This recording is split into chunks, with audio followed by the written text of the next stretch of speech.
خلقكم من نفس واحدة وخلق منها زوجها وبث منهما رجالا كثيرا ونساء واتقوا الله الذي تساءلون به والأرحام إن الله كان عليكم رقيبا يا أيها الذين آمنوا اتقوا الله وقولوا قولا سديدا يصلح لكم أعمالكم ويغفر لكم ذنوبكم ومن يطع الله ورسوله فقد فاز فوزا عظيما أما بعد فإن أصدق الحديث كتاب الله وأحسن الهدي هدي محمد صلى الله عليه وعلى آله وسلم وشر الأمور محدثاتها وكل محدثة بدعة وكل بدعة ضلالة وكل ضلالة في النار. Alhamdulillah, kita bersyukur pada Allah Subhanahu wa taala pada hari ini, hari Rabu pagi 1 Safar 1443 Hijriah, kita dimudahkan oleh Allah Subhanahu wa taala untuk kembali membaca kitab Fathul Majid Syarhu Kitab Tauhid yang ditulis oleh Fadilatul Syekh Abdurrahman bin Hasan Al-Syekh rahimahullahu ta'ala. Salawat dan salam semoga selalu Allah berikan kepada Nabi kita Muhammad sallallahu alaihi wa ala alihi wasallam, pada keluarga beliau, para sahabat, serta orang-orang yang mengikuti beliau sampai hari kiamat kelak. Dengan nama-nama Allah yang husna dan sifat-sifatnya yang ulia, kita berdoa, Allahumma inna nas'aluka ilman nafi'an wa rizqan tayyiban wa amalan mutaqabbala.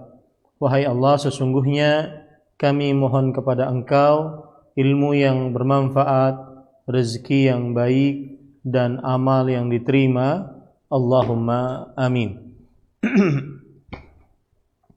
Ahibbatil muslimun, a'afanillah wa iyyakum, kaum muslimin, para pemirsa Roja TV, para pendengar Radio Roja yang saya cintai karena Allah, semoga Allah Subhanahu wa taala selalu memberikan afiat kepada kita di dunia dan di akhirat. Masih kita membaca bab yang pertama, babu fadli tauhidi wa ma yukaffiru minadz dzunub. Bab keutamaan tauhid dan apa-apa dosa yang dihapuskan dengannya. Dan sebagai pengetahuan bahwasanya kita sebenarnya sudah mempelajari dua bab, ya. Bab yang pertama yaitu kitab tauhid. Kemudian ini adalah bab yang kedua. Tetapi sebagian pensyarah dari Fathul Majid menyebutkan bahwasanya bab kitab tauhid adalah sebagai pendahuluan, dan bab yang pertamanya adalah bab ini yang kita bicarakan sekarang, fadlut tauhidi wa ma yukaffiru minadz dzunub. Bab keutamaan tauhid dan dosa-dosa yang dihapuskan dengannya. Dan pada pertemuan sebelumnya kita sudah membaca surat Al-An'am ayat 82 sebagai dalil yang pertama yang dibawakan oleh penulis dari bab yang pertama ini, yaitu alladzina amanu wa lam yalbisu imanahum bidzulmin ulaika lahumul amnu wa hum muhtadun. Orang-orang yang beriman dan tidak mencampurkan keimanan mereka dengan kezaliman, dan kezaliman yang dimaksud di sini adalah kesyirikan, maka mereka mendapatkan keamanan dan mereka orang-orang yang diberi petunjuk. Dari ayat ini kita ambil pelajaran bahwasanya salah satu keutamaan tauhid adalah mendapatkan keamanan. Dan keamanan di sini baik keamanan di dunia ataupun keamanan di akhirat. Keamanan di dunia, dia senantiasa akan selalu merasa aman di dalam kehidupannya karena dia bersandar hanya kepada Allah Subhanahu wa taala dan dia bertauhid kepada Allah Subhanahu wa taala. Keamanan di akhirat, dia masuk surga, tidak dimasukkan ke dalam neraka. Kalaupun masuk ke dalam neraka, maka tidak akan pernah kekal di dalam nerakanya Allah Subhanahu wa taala, dan juga mereka ini orang-orang yang mendapatkan petunjuk dari Allah Subhanahu wa taala. Taib. Kemudian pada pertemuan sebelumnya kita juga sudah membaca dalil yang kedua, yaitu hadis Ubadah bin Samit radhiyallahu anhu. Saya bacakan hadisnya. An Ubadah ibni Samit radhiyallahu anhu qala Rasulullah sallallahu alaihi wasallam, man syahida an la ilaha illallah wahdahu la syarika lah wa anna Muhammadan abduhu wa rasuluh wa anna Isa abdullahi wa rasuluh wa kalimatuhu alqaha ila Maryama wa ruhun min wal jannatu haqqun wan naru haqqun wan nara haqqun adkhalahu Allahul jannata ala ma kana minal amal. Akhrajah. Dari Ubadah bin Samit radhiyallahu anhu, beliau berkata, Rasulullah sallallahu alaihi wa alihi wasallam bersabda, barang siapa yang bersyahadat bahwa tidak ada ilah yang berhak diibadahi selain Allah semata, tiada sekutu baginya, dan bahwa Muhammad sallallahu alaihi wasallam adalah hambanya dan rasulnya, dan bahwa Nabi Isa adalah hamba Allah dan rasulnya, dan kalimatnya yang Allah berikan kepada Maryam dan ruh darinya, dan bersyahadat bahwa surga benar, neraka benar, niscaya Allah Subhanahu wa taala masukkannya ke dalam surga atas apa yang ada dari amal. Hadis ini diriwayatkan oleh dua imam, Imam Bukhari dan Imam Muslim. Pada pertemuan sebelumnya kita sudah membahas siapa itu Ubadah bin Samit dan nama beliau adalah Ubadah bin Samit bin Qais al-Ansari al-Khazraji Abul Walid, dan kemudian kita sudah menjelaskan man syahida an la ilaha illallah wahdahu la syarikalah, bahwa siapa yang bersyahadat la ilaha illallah, syahadat mengucapkan dengan lisan, meyakini dengan hati, dan mengamalkan dengan anggota tubuh. La ilaha illallah yaitu meyakini bahwa tidak ada Tuhan yang disembahi, yang diibadahi dengan benar selain Allah. Ya, arti ilah, la ilaha, arti ilah adalah al-ma'bud, zat yang diibadahi. Maka tidak ada zat yang diibadahi dengan benar selain Allah. Wahdahu adalah penekanan semata. La syarika lahu, tidak ada sekutu baginya, juga penekanan. Kita melanjutkan apa yang disebutkan dalam hadis. Qala al-musannifu rahimahullah, penulis kitab Fathul Majid, Al-Syekh Al-Allama Abdurrahman bin Hasan Al-Syekh rahimahullahu taala berkata, wa qawluhu wa anna Muhammadan abduhu wa rasuluh, ay wa syahida bidzalika wa huwa ma'tufun ala ma qablahu ala niyati tiqraril amil. Dan di dalam hadis disebutkan dan bahwasanya siapa yang bersyahadat Muhammad sallallahu alaihi wasallam adalah hambanya dan rasulnya.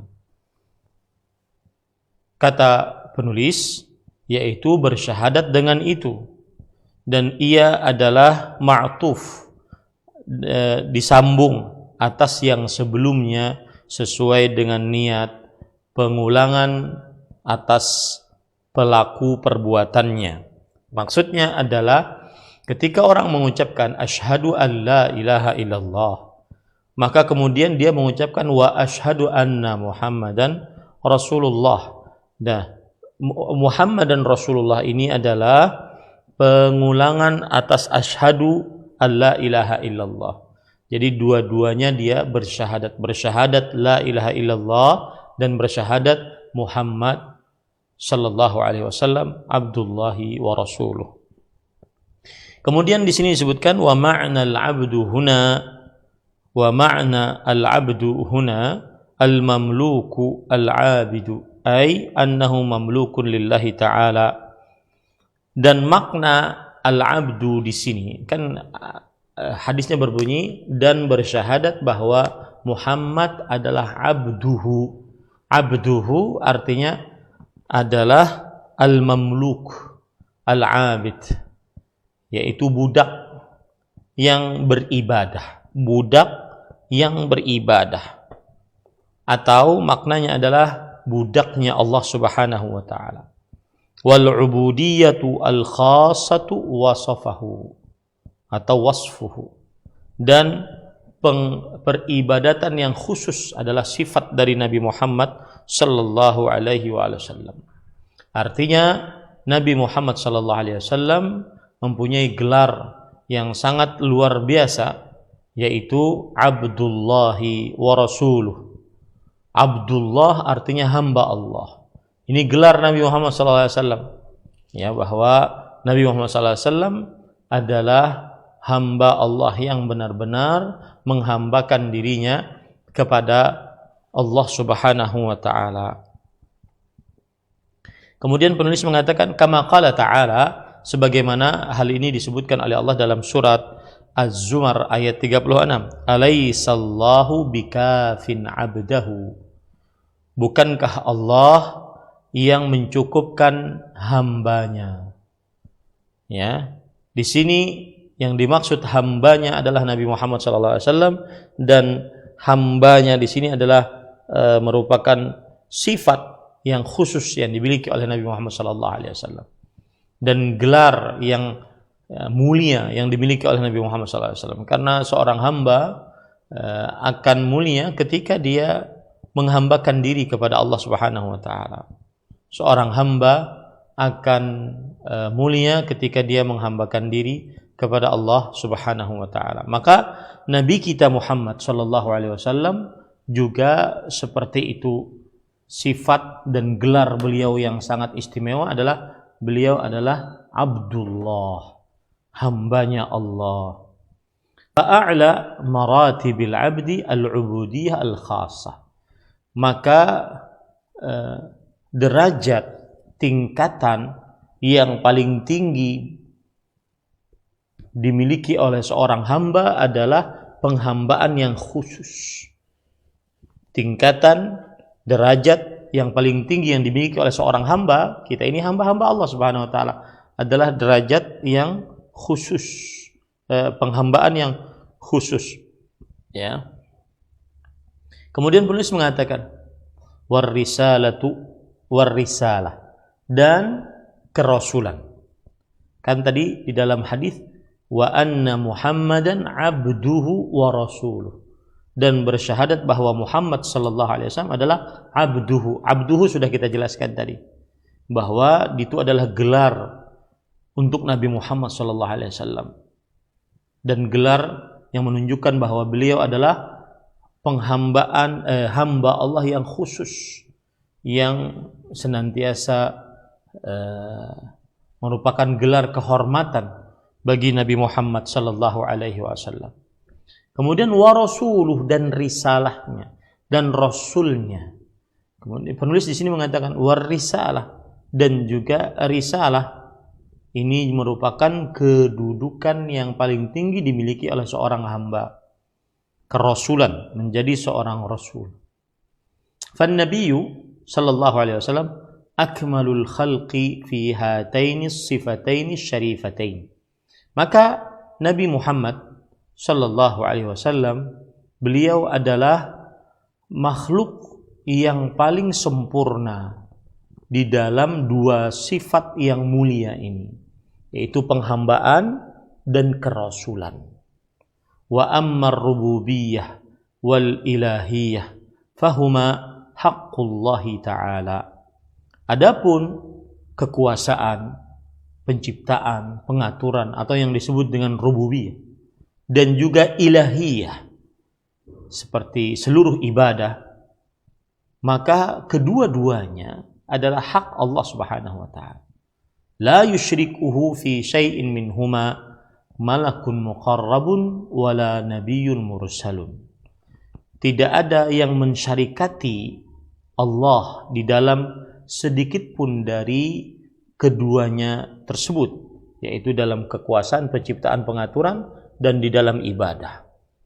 Tidak ada yang mensyarikati Allah, baik itu malaikat yang sangat dekat kedudukannya dengan Allah, atau nabi yang menjadi rasul-rasul Allah Subhanahu wa taala. Tidak bisa disekutukan Allah di dalam rububiyah dan di dalam uluhiyah.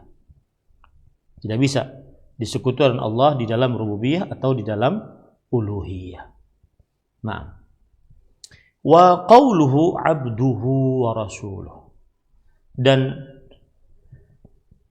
di dalam hadis tadi disebutkan bersyahadat bahwa Muhammad sallallahu alaihi wasallam adalah abduhu wa rasuluh, hambanya dan rasulnya.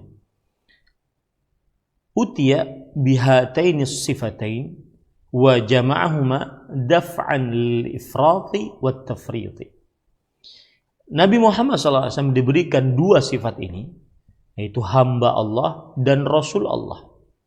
Dan dikumpulkan dua sifat ini untuk membantah sikap ifrat, terlalu berlebihan, atau tafrit, terlalu meremehkan.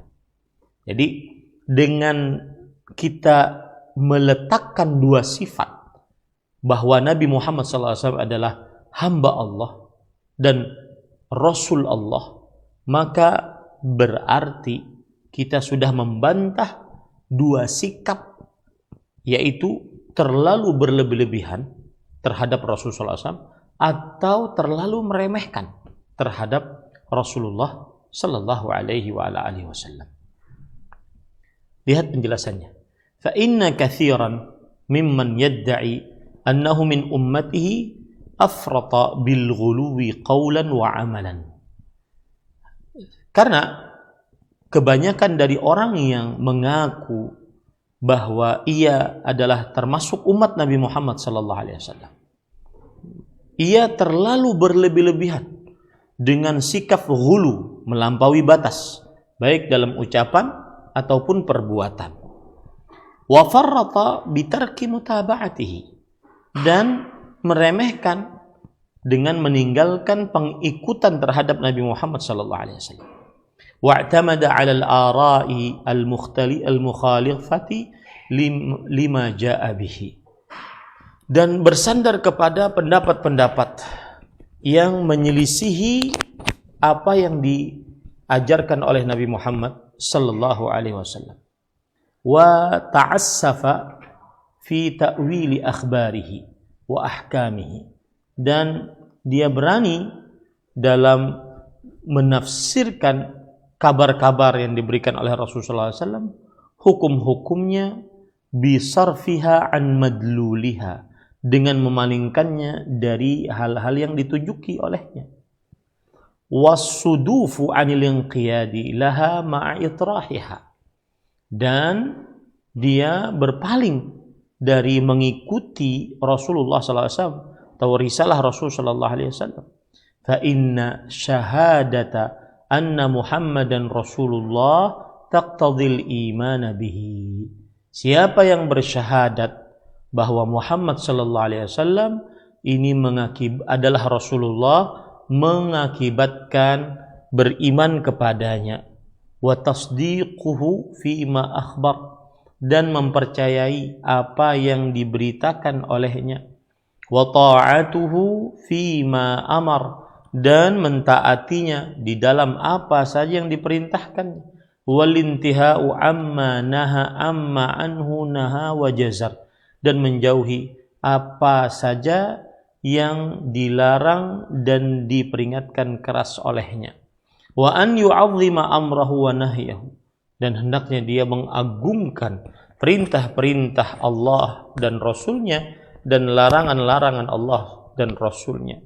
Wala yuqaddimu alaihi qawla ahadin kainan man kana, dan tidak mendahulukan atas Nabi Muhammad SAW ucapan siapapun, ya, ucapan seorang pun, siapapun dia, apapun keadaannya, tidak didahulukan atas Nabi Muhammad SAW. Nah, itu konsekuensi atau akibat orang yang bersyahadat bahwa Muhammad Sallallahu Alaihi Wasallam adalah Rasulullah.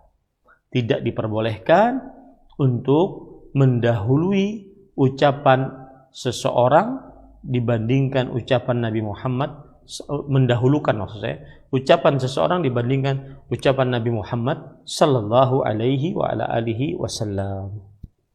Nah. Kemudian penulis mengatakan, wal waqi'ul yawm wa qablahu mimman yantasibu ila al-ilmi minal qudati wal muftina khilafu dzalik wallahul musta'an. Dan realita pada hari ini dan juga sebelumnya dari orang-orang yang menisbatkan dirinya kepada ilmu, dari para hakim, para ahli fatwa, berbeda dengan hal itu. Wallahul musta'an. Hanya Allah kita memohon pertolongan. Maksud perkataan beliau ini adalah bahwa semestinya orang yang bersyahadat asyhadu anna Muhammadan Rasulullah itu adalah orang yang menjadikan Rasulullah sallallahu alaihi wasallam senantiasa selalu diimani, dipercayai kabar-kabar dari beliau, ditaati perintahnya, dijauhi larangannya, dan diagungkan perintah dan larangannya. Nah, yang terjadi pada realita di zaman beliau dan juga sebelumnya, kata beliau, apalagi di zaman sekarang, yaitu kebalikannya. Yang mengaku berilmu, ahli fatwa, senantiasa atau sebagian dari mereka tidak mempercayai yang diberitakan oleh Rasulullah, tidak mentaati yang diperintahkan oleh Rasulullah sallallahu alaihi wasallam, tidak menjauhi yang dilarang oleh Rasulullah sallallahu alaihi wasallam, dan juga tidak mengagungkan perintah dan larangan Rasulullah sallallahu alaihi wa ala alihi wasallam. Nah, kemudian penulis mengatakan wa al-waqi'u wa rawad Darimi fi sanadihi fi musnadihi wa rawad Darimi fi musnadihi an Atha bin Yasar an ibni Salam annahu yaqul inna lanajidu sifata Rasulillahi sallallahu alaihi wasallam syahidan wa mubashiran wa nadhiran wa hirzan lil ummiyin anta abdi wa rasuli sammaituhu al-mutawakkil laysa bifadhin wala ghalidhin wala sakhabin bil aswaq wala yajzi bisayyi'ati mithlaha walakin ya'fu wa yatajawazu walan aqbidahu hatta yuqimal millata al-muta'awwijata bi an yashhada an la ilaha illallah wa yaftahu bihi a'yunan umya wa adhanan summa wa quluban ghulfa. Dan Imam Ad-Darimi meriwayatkan dalam kitabnya Al-Musnad dari Atha bin Yasar dari Abdullah bin Salam bahwa beliau berkata, sesungguhnya kami benar-benar mendapati sifat Rasulullah sallallahu alaihi wasallam, yaitu sesungguhnya kami utus engkau sebagai pemberi saksi, pemberi kabar gembira dan pemberi peringatan, dan sebagai penahan untuk orang-orang yang buta tulis, artinya pemberi peringatan juga kepada kaumnya.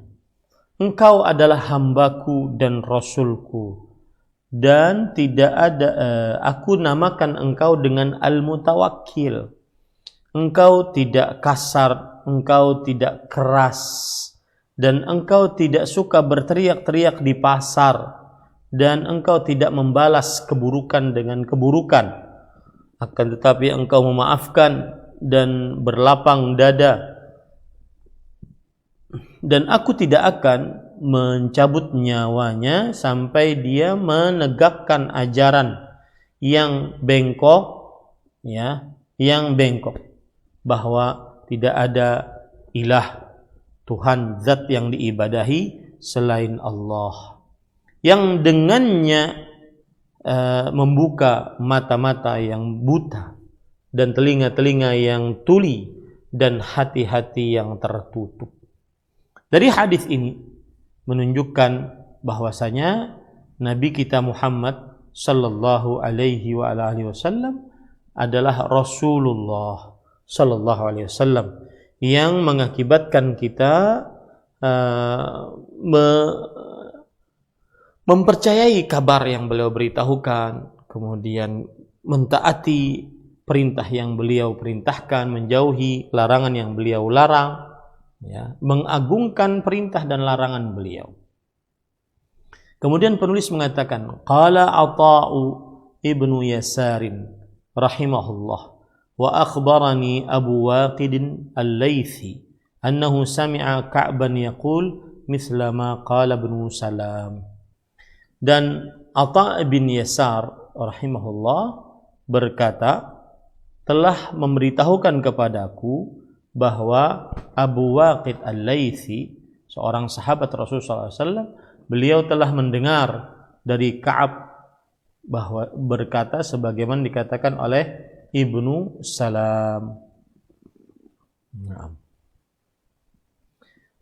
Nah, itu tadi penjelasan man syahida alla ilaha illallah wa anna Muhammadan Rasulullah.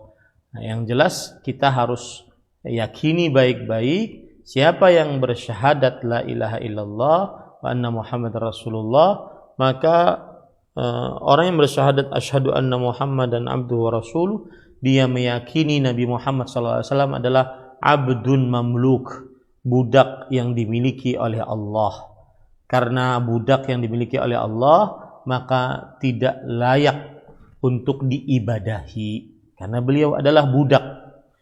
Dan Rasulullah, bahwa Nabi Muhammad SAW adalah Rasulullah, maka konsekuensinya adalah kita mempercayai apa yang beliau beritahukan dan menjauhi apa yang beliau larang, mengerjakan apa yang beliau perintahkan, ya, karena beliau adalah Rasulullah sallallahu alaihi wasallam, tidak boleh didustakan, yang boleh adalah diikuti.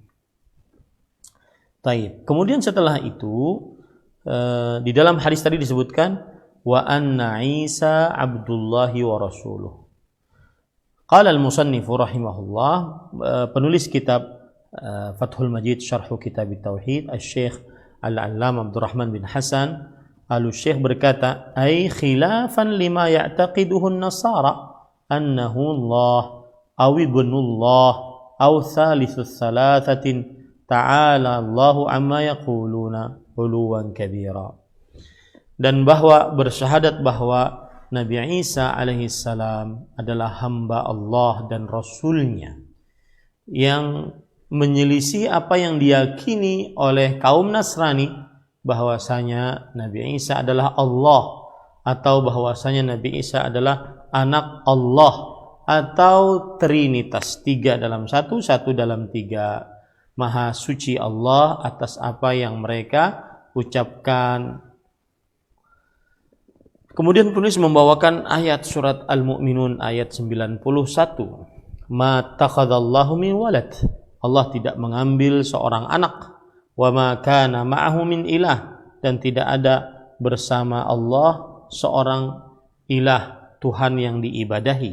Idzal la dhahaba kullu ilahin bima khalaq. Kalau ada, maka sungguh setiap Tuhan akan pergi dengan apa yang ia ciptakan. Wala ala ba'dhum ala ba'd, dan sungguh akan satu Tuhan meninggi dari Tuhan yang lain. Subhanallahi amma yasifun. Maha suci Allah atas apa yang mereka sifati bagi Allah Subhanahu wa ta'ala. Ayat ini memberikan pelajaran bahwasanya Nabi kita Muhammad sallallahu alaihi wasallam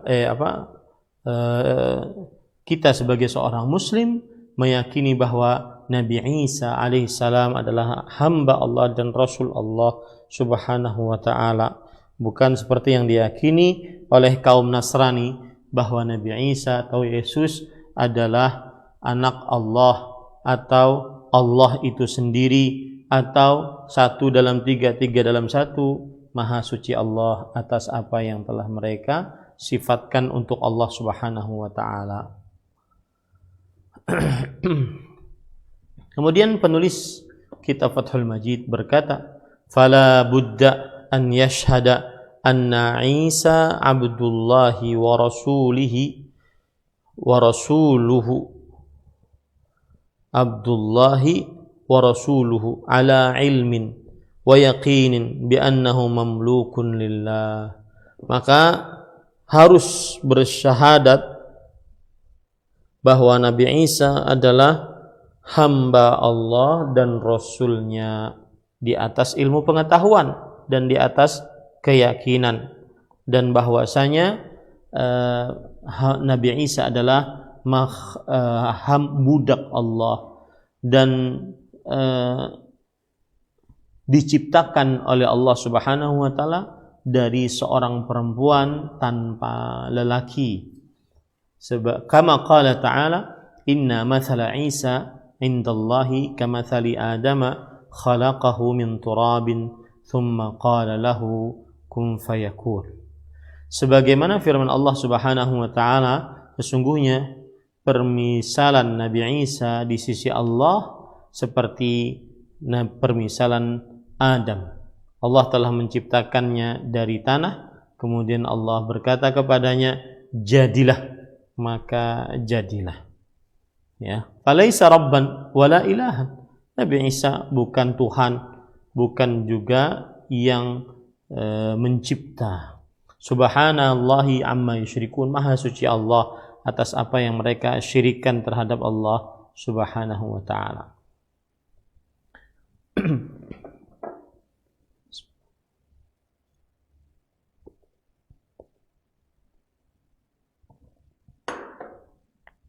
Saya minum dengan tangan kanan ya. Taib, ahibati hafizakumullah taala. Maka siapa yang bersyahadat asyhadu anna Isa Abdullah wa Rasuluh, maka dia harus meyakini bahwa Nabi Isa adalah hamba Allah, budak Allah yang telah Allah Subhanahu wa taala ciptakan melalui kalimat Allah kun fayakun, yang mana Allah mengutus Jibril dan meniupkan ruh kepada perutnya Maryam alaihassalam, sehingga Nabi Isa diciptakan dari ibunya saja tanpa ada bapaknya. Dan kalau kita perhatikan makhluk-makhluk ciptaan Allah dari mulai Adam diciptakan tanpa bapak dan tanpa ibu, tanpa laki-laki, tanpa perempuan, jadilah Nabi Adam. Kemudian Hawa, makhluk Allah yang tercipta tanpa perempuan, ya, karena diambilkan dari tulang rusuk Nabi Adam alaihi salam yang kiri yang paling tinggi. Kemudian yang ketiga Nabi Isa alaihi salam, makhluk yang diciptakan oleh Allah tanpa laki-laki, Kemudian yang keempat adalah seluruh manusia, makhluk yang diciptakan oleh Allah melalui laki-laki dan perempuan, yaitu seluruh manusia. Nah, itulah urutan-urutan penciptaan Allah Subhanahu wa taala. Nah, kemudian penulis mengatakan, maka Nabi Isa alaihissalam bukan Tuhan yang berkuasa, bukan Tuhan yang diibadahi. Maha suci Allah atas apa yang telah mereka syirikkan dengan Allah Subhanahu wa taala. Qala Allah taala, Allah Subhanahu wa taala berfirman, fa asyarat ilaih. Allah lalu Maryam alaihassalam memberi isyarat kepadanya. Qalu kaifa nukallimu man kana fil mahdi sabiyan. Lalu orang-orang Yahudi pada waktu itu mengatakan, bagaimana kita bisa berbicara kepada anak kecil yang masih dalam buayan?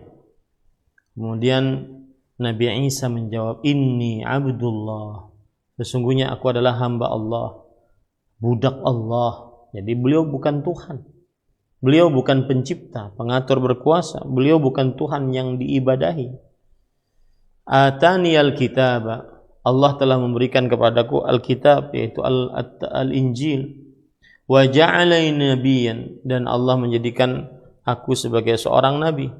wa ja'alani mubarakan aynama kuntu, dan Allah telah menjadikan aku penuh dengan berkah dimanapun aku berada. Wa awsani bis salati waz zakati ma dumtu hayya, dan Allah memberikan wasiat kepadaku dengan salat dan zakat selama aku masih hidup. Wa barram bi walidati wa lam yaj'alni jabbaran syaqiyya, dan aku diperintahkan untuk berbakti kepada kedua orang tuaku dan tidak menjadikan aku sebagai seorang yang keras dan merugi. Wassalamu alayya yauma wulidtu wa yauma amutu wa yauma ub'atsu hayya, dan keselamatan atasku pada hari aku dibangkitkan, pada hari aku dilahirkan, dan pada hari aku meninggal, dan pada hari aku dibangkitkan dalam keadaan hidup. Dzalika Isa bin Maryam.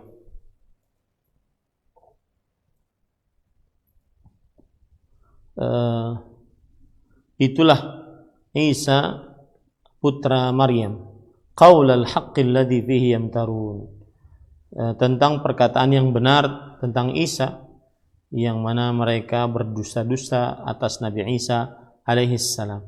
Maka lillahi an yattakhidha min waladin subhanahu, tidak pantas bagi Allah Subhanahu wa taala untuk menjadikan seorang dari anak.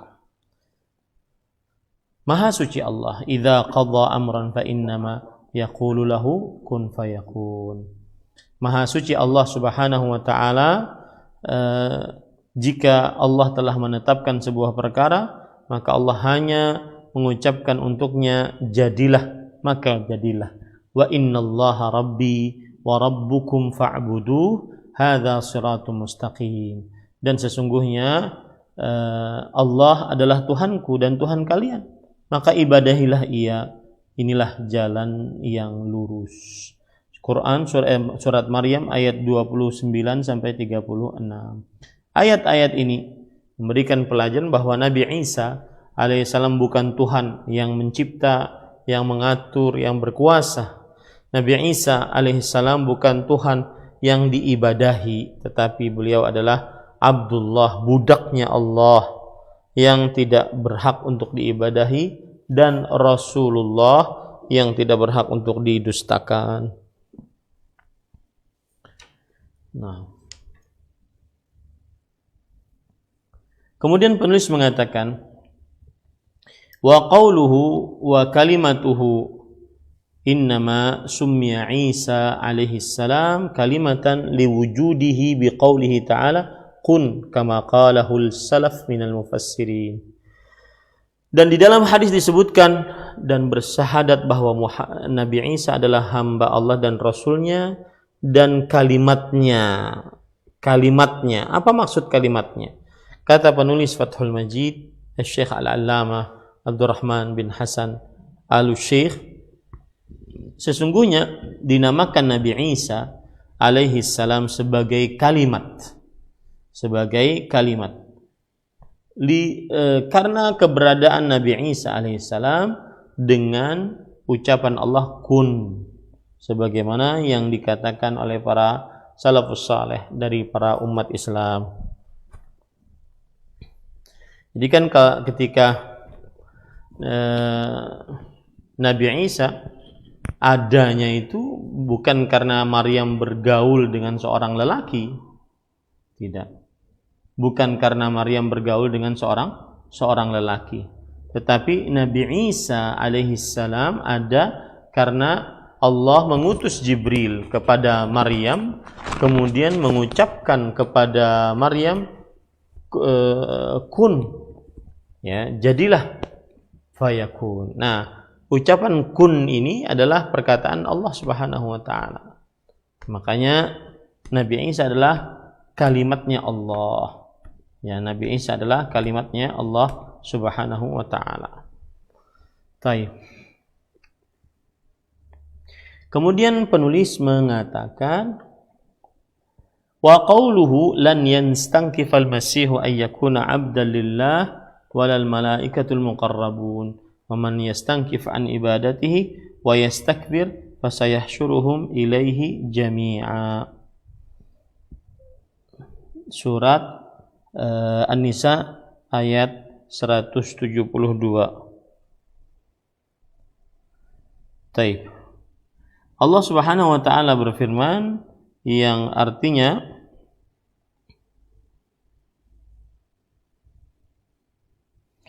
Al-Masih Nabi Isa alaihissalam sekali-kali tidak enggan menjadi hamba bagi Allah, dan tidak pula enggan malaikat-malaikat yang terdekat kepada Allah.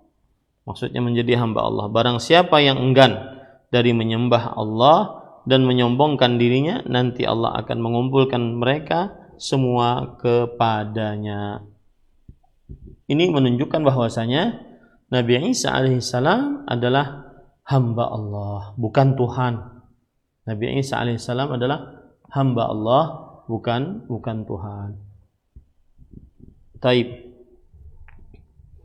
Kemudian penulis mengatakan,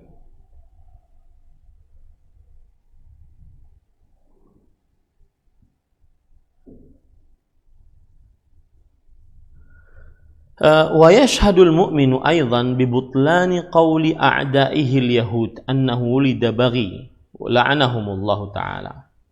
Dan orang beriman bersyahadat juga akan batalnya pendapat musuh-musuh dari Nabi Isa alaihissalam, yaitu kaum Yahudi, bahwa kaum Yahudi berpendapat Nabi Isa adalah anak zina. Semoga Allah melaknat mereka. Nabi kok dikatakan sebagai anak zina. Maka tidak sah Islam seseorang yang mengetahui atas apa yang mereka ucapkan hatta yabra'a min qawli ta'ifataini jami'an fi Isa alaihissalam, sampai berlepas diri dari dua kelompok ekstrim kanan ekstrim kiri seluruhnya tentang perihal Nabi Isa alaihissalam. Kaum Nasrani menjadikan Nabi Isa sebagai anak Tuhan atau sebagai Tuhan. Ini terlalu berlebihan, memuja-muji Nabi Isa. Kaum Yahudi menjadikan Nabi Isa alaihissalam adalah anak zina. Ini juga terlalu berlebih-lebihan, meremehkan Nabi Isa alaihi salam. Dan pertengahan adalah orang Islam ahlu sunnah wal jamaah yang meyakini bahwa Nabi Isa adalah hamba Allah dan Rasul Allah dan kalimat Allah, ya. Nah,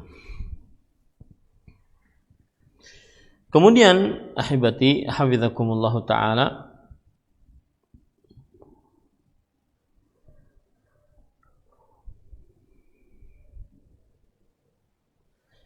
lalu penulis mengatakan tadi,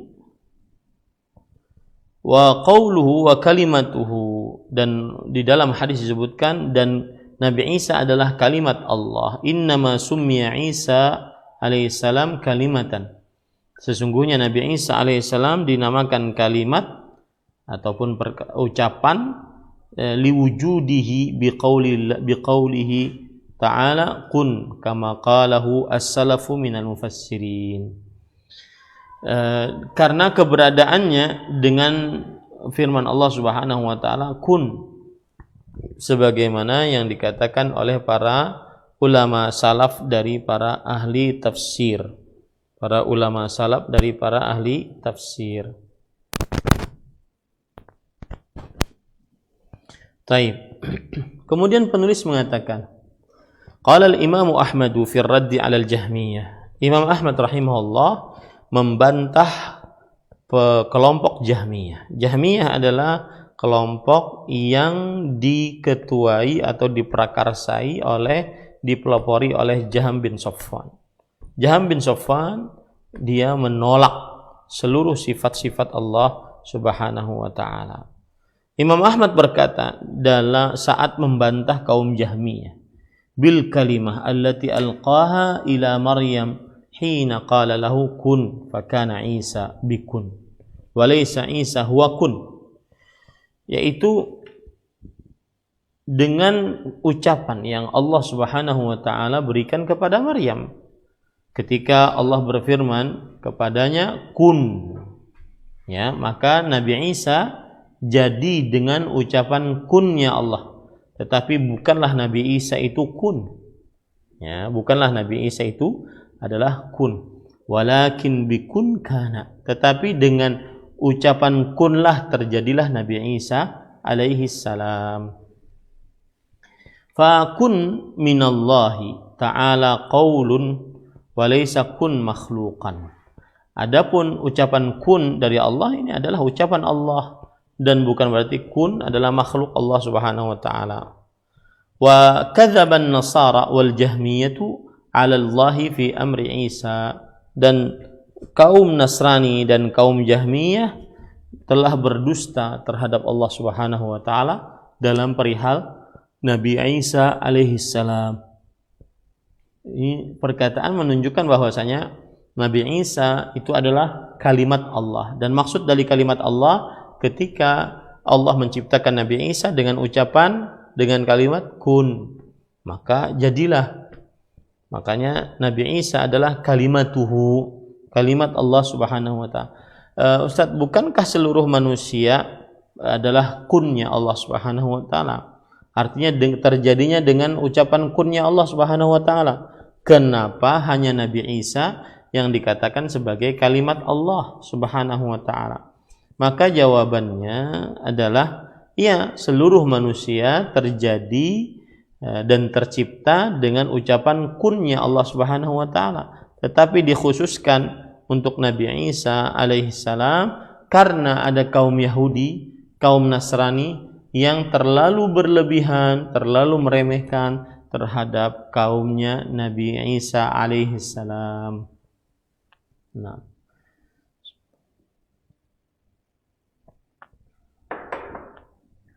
kemudian penulis mengatakan qauluhu alqaha ila Maryam, yang diberikan kepada Maryam. Qala Ibnu Katsir rahimahullah, khalaqahu bil kalimah allati arsala biha Jibril ila Maryam fanafakha fiha min ruhi bi amri rabbih ta'ala. Yaitu kalimat yang diberikan kepada Maryam. Imam Ibnu Katsir berkata, Allah telah menciptakan Nabi Isa dengan ucapan yang yang Jibril alaihissalam membawanya kepada Maryam. Lalu ditiupkan ruh pada Maryam dengan izin Tuhannya. Fakana Isa biidnillahi ta'ala fahuwa nasyun 'alil kalimah allati qala lahu kun. Maka jadilah Nabi Isa dengan izin Allah Subhanahu wa taala, maka dia adalah tercipta dari ucapan yaitu kun. Fakana, ketika Allah mengatakan kun, maka jadilah. Waruhul lati arsala biha huwa Jibril alaihi salam, dan ruh yang Allah Subhanahu wa taala mengutusnya, maka itu dia adalah Jibril alaihi salam. Jibril alaihi salam. Wa qawluhu wa ruhun minhu, dan di dalam hadis tadi disebutkan dan Nabi Isa adalah ruh dari Allah. Apa maksud ruh dari Allah? Qala Ubay ibnu Ka'ab, Isa ruhun minal arwah allati khalaqahu Allah Ta'ala. Ubay bin Ka'ab berkata, Nabi Isa adalah ruh dari ruh-ruh yang telah diciptakan oleh Allah Subhanahu wa taala. Wastantaqaha biqaulihi alastu birabbikum, dan Nabi Isa Allah Subhanahu wa taala bertanya kepada ruh tersebut, bukankah aku Tuhan kalian? Surat Al-A'raf ayat 172. Ba'athahu Allahu ila Maryam fadakhala fiha. Allah mengutusnya kepada kepada Maryam alaihissalam, dan lalu masuk ke dalam janin Maryam. Rawahu Abdu ibn Humaid wa Abdullah ibn Ahmad fi Zawaidil Musnad wa ibn Jarir wa ibn Abi Hatim wa ghairuhum. Dan juga diriwayatkan oleh Abdullah bin Ahmad di dalam kitab Zawaid al-Musnad, dan Ibnu Jarir dan Imam Ibnu Abi Hatim dan selain mereka.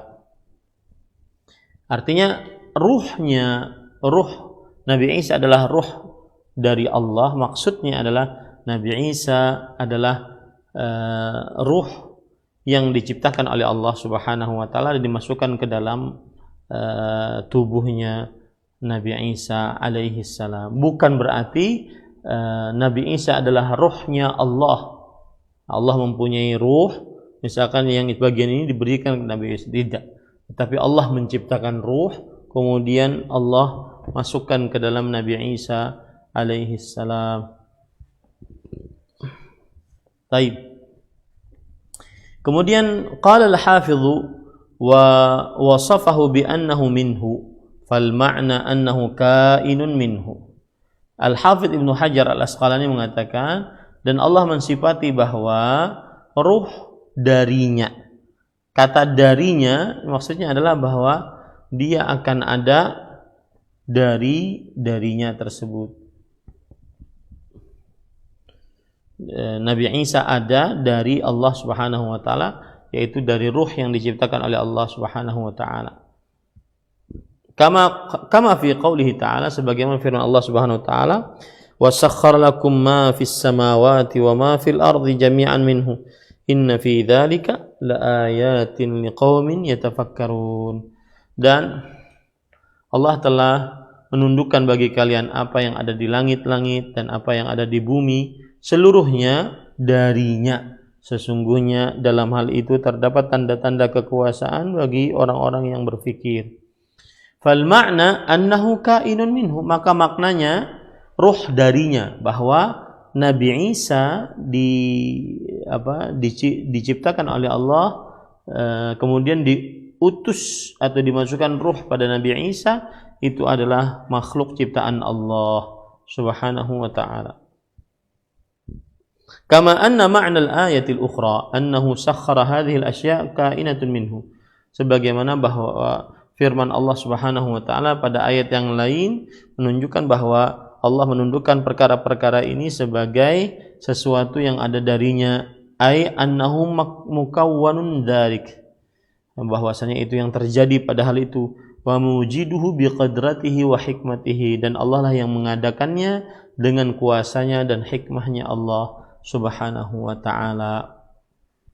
Nah, kemudian penulis mengatakan, qala Syekhul Islam Ibnu Taimiyah rahimahullah berkata, al-mudhafu ila Allah ta'ala idza kana ma'nan la yaqumu bi nafsihi wala bi ghairihi min al-makhluqat wajaba an yakuna sifatan lillahi ta'ala qa'imatan bihi.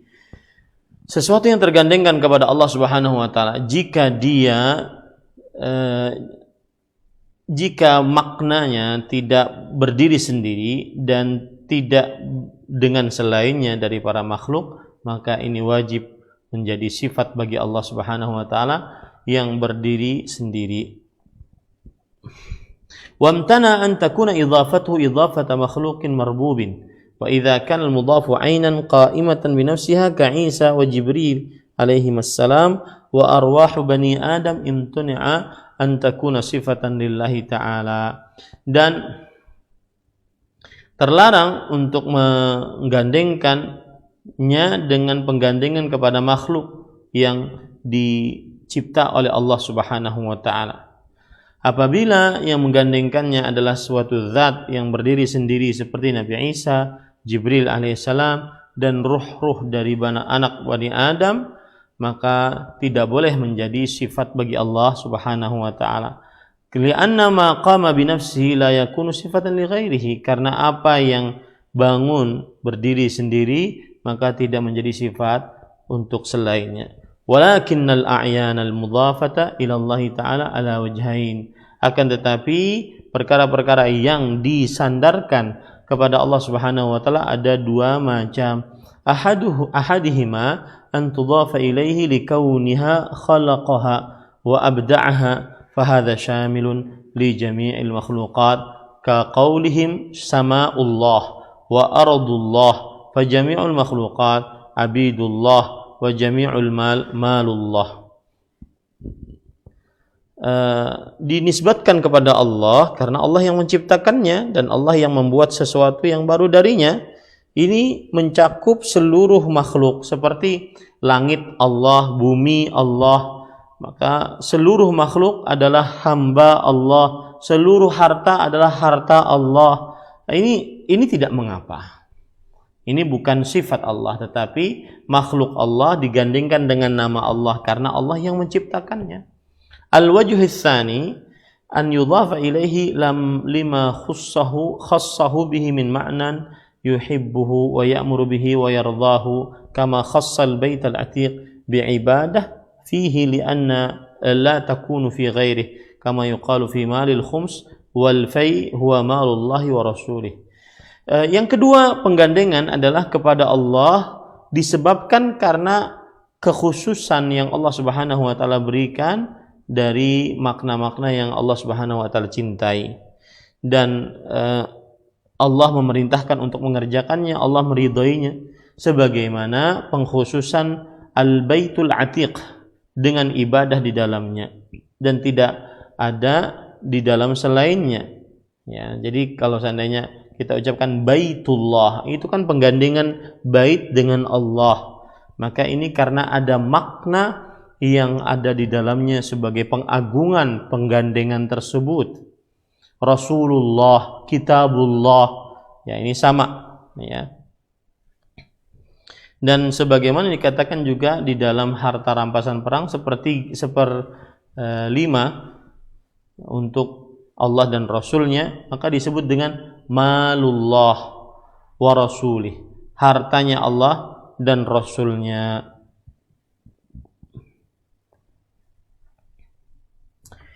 Wa min hadza, dan dari hal ini, fa'ubadullahi humul ladzina abaduhu wa ata'u amrahu, maka dari hal ini bahwa hamba-hamba Allah adalah orang-orang yang beribadah kepada Allah dan mentaati perintah-perintahnya.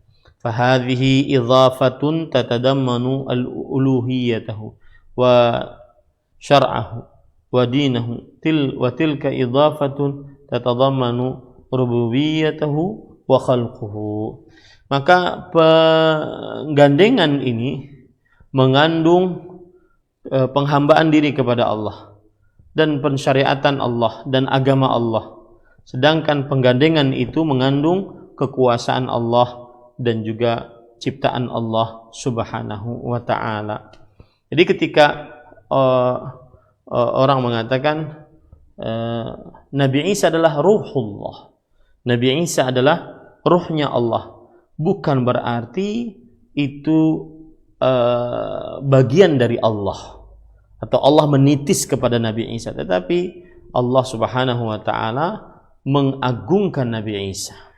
Allah Subhanahu wa ta'ala menjadikan Nabi Isa adalah nabinya dan rasulnya. Bukan berarti Nabi Isa adalah anak Allah atau Tuhan, ya, seperti itu. Nah, qauluhu wal jannata haqqun wan nar haqqun. Di dalam hadis disebutkan dan bersyahadat bahwa surga benar adanya, neraka benar adanya. Ai wa syahida annal jannata allati akhbara biha Allah Ta'ala fi kitabihi annahu a'addaha lil muttaqin haqq. Yaitu bersyahadat bahwa surga yang Allah Subhanahu wa taala kabarkan di dalam Al-Qur'an bahwa Allah telah menyediakannya untuk orang-orang yang bertakwa dengan benar. Ai sabitah la syakka fiha, yaitu bertakwa dengan tetap, tidak ada keraguan di dalamnya. Wa syahida anna an-nar allati akhbara biha ta'ala fi kitabih annahu a'addaha lil kafirin haqqun kadzalika tsabitatun. Dan dia bersyahadat bahwa neraka yang disebutkan oleh Allah dalam Al-Qur'an bahwa itu telah disediakan untuk orang-orang yang kafir, itu benar adanya dan tetap adanya. Dia menyaksikan itu, dia meyakini itu dengan keyakinan tanpa ada keraguan di dalamnya, bahwa surga disediakan untuk orang-orang yang bertakwa, neraka disediakan untuk orang-orang yang bermaksiat. Dia meyakini dengan benar akan hal itu, tidak ada keraguan sedikit pun di dalamnya. Itu maksudnya.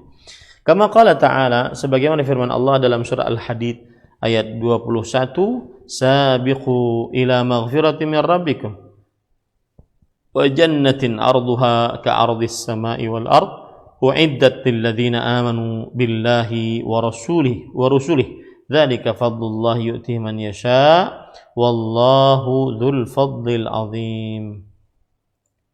Sebagaimana firman Allah dalam surat Al-Hadid ayat 21, bersegeralah, berlomba-lombalah menggapai ampunan dari Tuhan kalian dan surga yang luasnya seluas langit dan bumi, yang telah disediakan untuk orang yang beriman kepada Allah dan Rasul-Nya. Yang demikian itu adalah karunia Allah yang Allah berikan kepada siapa yang dikehendakinya, dan Allah Maha Kuasa dan Maha Besar. Nah, ini menunjukkan bahwasanya siapa yang bersyahadat bahwa surga itu benar adanya, dan maksud bersyahadat surga itu benar adanya, bahwa surga itu benar-benar disediakan untuk orang-orang yang bertakwa dan dia tidak ragu akan hal itu. Neraka benar-benar disediakan untuk orang-orang yang bermaksiat dan dia tidak ragu akan hal itu. Itu yang dimaksud. Wa qala ta'ala, dan juga Allah Subhanahu wa taala berfirman dalam surah Al-Baqarah ayat 24. Fa illam taf'alu wa lan taf'alu fattaqun nar allati waquduha an-nas wal hijarah u'iddat lil kafirin. Dan jika kalian tidak mengerjakannya dan kalian tidak akan pernah mengerjakannya, maka hati-hatilah terhadap neraka yang bahan bakarnya manusia dan bebatuan yang telah disediakan untuk orang-orang kafir. Nah, ini orang yang bersyahadat, dia harus meyakini bahwa surga hanya diberikan kepada orang-orang yang bertakwa dan neraka hanya diberikan kepada orang-orang yang ahli maksiat. Ya. Nah, dia harus meyakini itu tanpa ada keraguan sedikit pun di dalamnya. Wa fil ayataini wa nadhairihima dalilun ala anna al-jannata makhluqatani al-an khilafan lil mubtadi'ah wa fiha al-imanu bil ma'ad. Dan di dalam dua ayat yang saya sebutkan tadi, surat Al-Hadid ayat 21, surat Al-Baqarah ayat 24, dan juga yang semisal dari keduanya adalah sebagai dalil bahwa surga dan neraka dua-duanya adalah makhluk Allah Subhanahu wa taala sekarang. Berbeda dengan orang-orang ahli bid'ah yang di dalam keduanya beriman kepada kepada hari kiamat, hari kebangkitan. Ya, jadi dua ayat tadi, Al-Hadid ayat 21, Al-Baqarah ayat 24, ini menunjukkan bahwa surga adalah makhluk Allah, neraka adalah makhluk Allah Subhanahu wa taala. Dan juga bahwasanya surga disediakan untuk orang-orang yang bertaat kepada Allah dan neraka disediakan untuk orang-orang yang bermaksiat. Nah, inilah keyakinan yang benar, berbeda dengan orang-orang ahli bid'ah, ya, yang mereka menyatakan bahwasanya surga dan neraka bukan makhluk Allah Subhanahu wa taala. Surga dan neraka bukan makhluk yang diciptakan oleh Allah Subhanahu wa taala. Dan di dalam ayat-ayat tadi juga terdapat beriman kepada hari kebangkitan. Baik, sedikit lagi kita lanjutkan. Wa qauluhu adkhalahu Allahul jannah ala ma kana minal amal. Dan ucapan di dalam hadis bahwa Allah akan memasukkan seseorang sesuai dengan amalnya. Maka Allah pasti akan masukkannya ke dalam surga bagaimanapun atau sesuai kondisi amal perbuatannya. Ya. Maksudnya adalah hadhil jumlatu jawabus syart. Ini ucapan, kalimat ini adalah jawaban atas syarat yang sebelumnya. Ya, di dalam riwayat. Jadi siapa yang bersyahadat la ilaha illallah, bersyahadat Muhammad Rasulullah, hamba Allah dan Rasulnya, bersyahadat Nabi Isa adalah hamba Allah dan Rasulnya, dan kalimat Allah yang Allah berikan kepada Maryam, dan ruh dari Allah Subhanahu wa taala, dan bersyahadat bahwa surga benar adanya, neraka benar adanya, maka, nah itu jawaban syarat namanya, maka siapa begini maka, nah ini jawaban syarat namanya, maka pasti Allah masukkannya ke dalam surga atas atau sesuai dengan amal perbuatannya. Jadi ini jawaban syarat. Ini jawaban atas syarat yang sebelumnya. Kemudian penulis membawakan perkataan wa fi riwayah adkhalahu Allahu min ayyi abwabil jannati tsamaniyati syaa. Niscaya Allah Subhanahu wa taala masukkan dari pintu-pintu mana saja yang 8 dari pintu-pintu surga sekehendaknya. Hadis riwayat Bukhari dan Muslim. Itu ada tambahan riwayat ya. Kemudian penulis mengatakan qala al-hafidz ma'na qawlihi ala ma kana minal amal ay min salahin aw fasadin. Al-Hafidz Ibnu Hajar Al-Asqalani rahimahullah dalam kitab beliau Fathul Bari mengatakan makna sabda Rasul sallallahu alaihi wasallam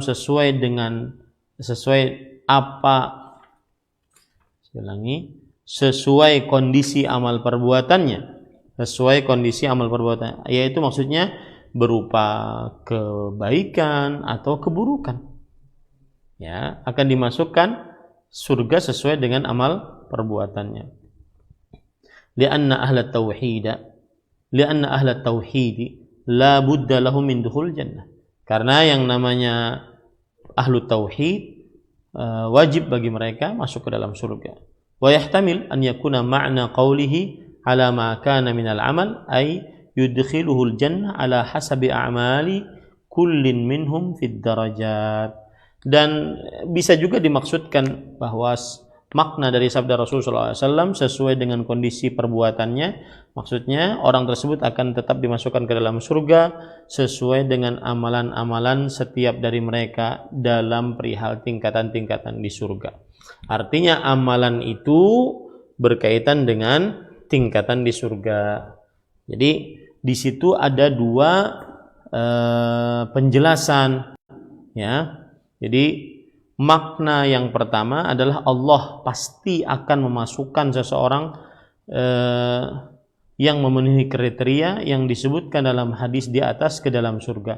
Bagaimanapun kondisi amal perbuatannya. Siapa yang bersyahadat la ilaha illallah Muhammadan abduhu wa rasuluh, Nabi Isa Abdullah wa rasuluh, kemudian kalimat Allah, ruh Allah, dan bersyahadat bahwa surga benar, neraka benar, maka pasti masuk ke dalam surga bagaimanapun kondisi amalnya. Yaitu maksudnya adalah pasti akhir-akhirnya surga. Walau ada beberapa dari kalangan mereka yang akan disiksa terlebih dahulu dalam neraka sebagai penghapusan atas dosa-dosanya, atau dengan kata lain seseorang yang memenuhi kriteria di atas tidak akan kekal di dalam neraka. Sekalipun ia bisa jadi sempat disiksa di dalam neraka lantaran dosa-dosanya, tetapi pasti ujung-ujungnya surga. Nah, itu maksudnya alama kana minal amal, sesuai dengan kondisi perbuatannya.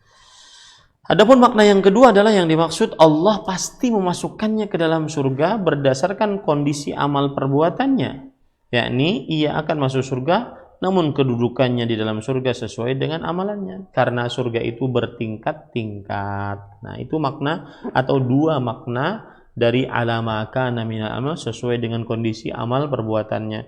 Artinya orang bagaimanapun dosanya, apapun amal perbuatannya, ujung-ujungnya surga. Ini pendapat yang pertama. Pendapat yang kedua adalah seseorang akan masuk ke dalam surga sesuai dengan amal perbuatannya, karena di surga ada tingkatan-tingkatannya.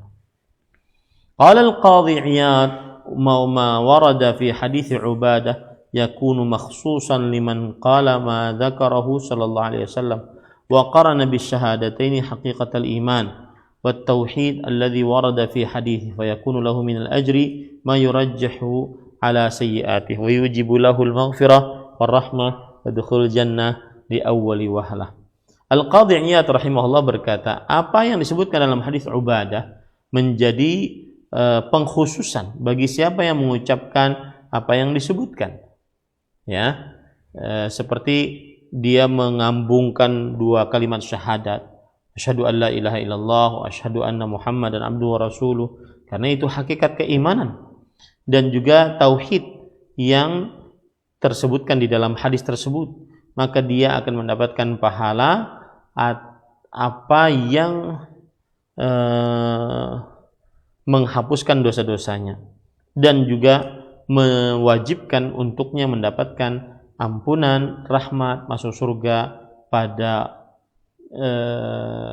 pertama-tama orang-orang masuk ke dalam surganya Allah Subhanahu wa taala.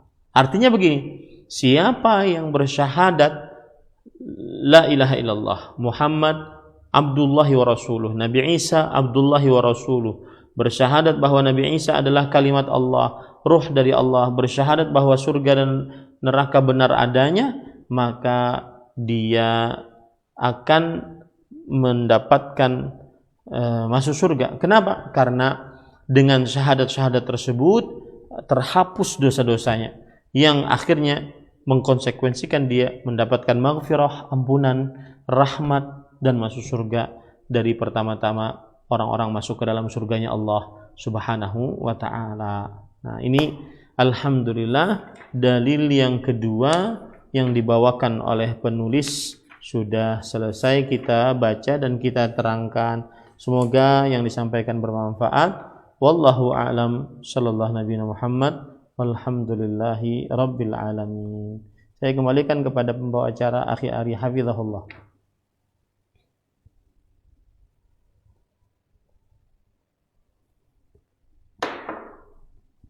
Nah, Ustaz, barakallahu fikum wa jazakallahu khairan. Terima kasih atas bimbingan dan pelajaran yang telah disampaikan pada kesempatan pagi hari ini. Semoga menjadi tambahan ilmu dan faedah-faedahnya yang kita bisa amalkan dalam ketaatan kepada Allah Subhanahu wa taala.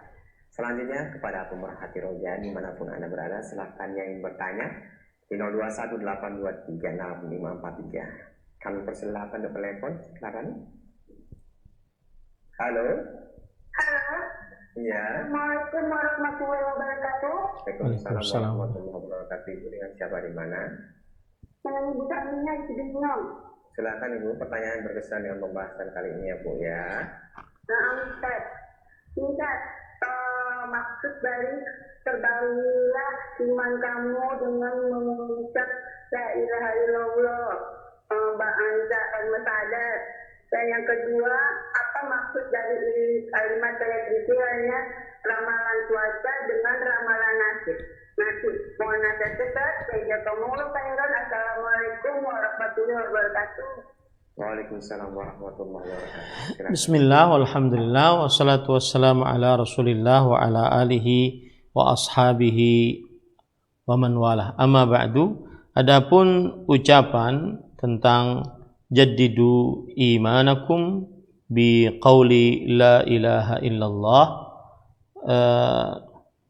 maka ini adalah ucapan yang maksudnya adalah seseorang apabila mengucapkan la ilaha illallah maka berarti dia menambah keimanannya dengan ucapan tersebut, karena dengan ucapan tersebut akhirnya dia terus menegaskan bahwa tidak ada zat yang diibadahi dengan hak, dengan benar selain Allah.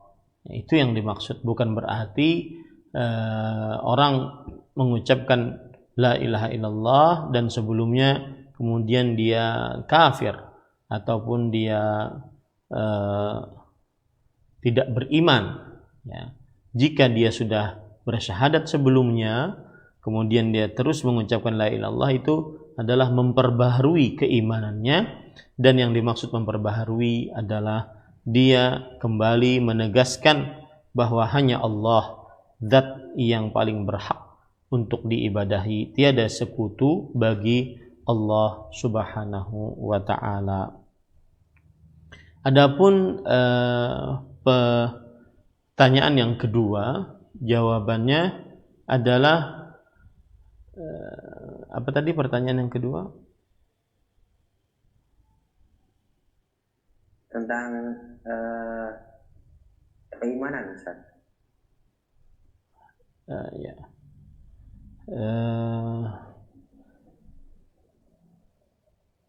Pertanyaan yang kedua,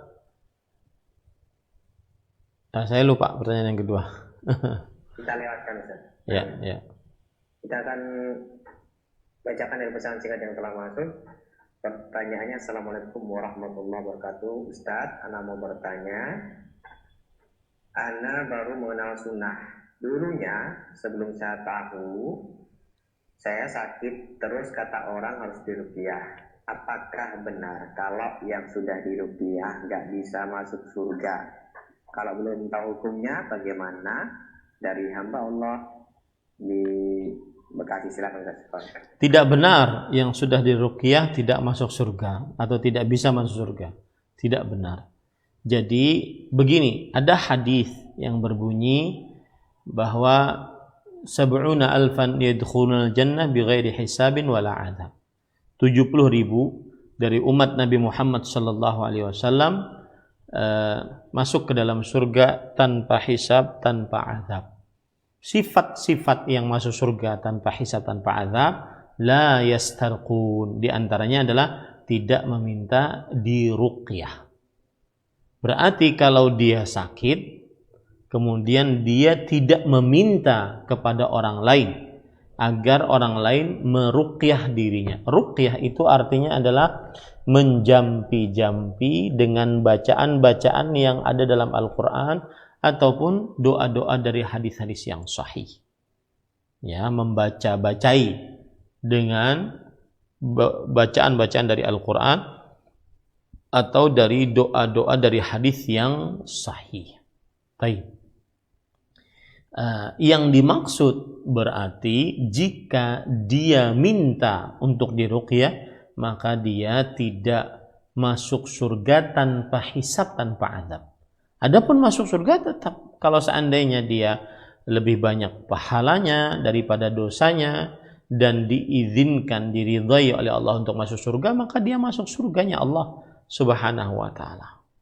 Akan tetapi jika dia minta diruqyah, jika dia minta diruqyah, maka tidak masuk surga tanpa hisab, tanpa azab. Ya, yang menjadi permasalahannya tanpa hisab, tanpa azab. Karena masuk surga tanpa hisab, tanpa azab itu adalah keistimewaan tersendiri. Oleh karena itulah saya nasihatkan siapa yang sakit hendaklah dia meruqyah dirinya sendiri. Ya, meruqyah dirinya sendiri sehingga dia tetap mendapatkan keutamaan masuk surga tanpa hisab, tanpa azab. Tetapi apa hukum minta diruqyah? Jawabannya boleh, karena para sahabat Nabi radhiyallahu anhu minta diruqyah kepada Rasulullah sallallahu alaihi wa ala alihi wasallam. Wallahu a'lam. Naam. Barakallahu fikum wa jazakallahu khairan. Terima kasih atas penjelasan dan nasihat yang bermanfaat telah disampaikan. Selanjutnya kami memberikan kesempatan untuk Anda yang menghubungkan via telepon. Silakan. Halo.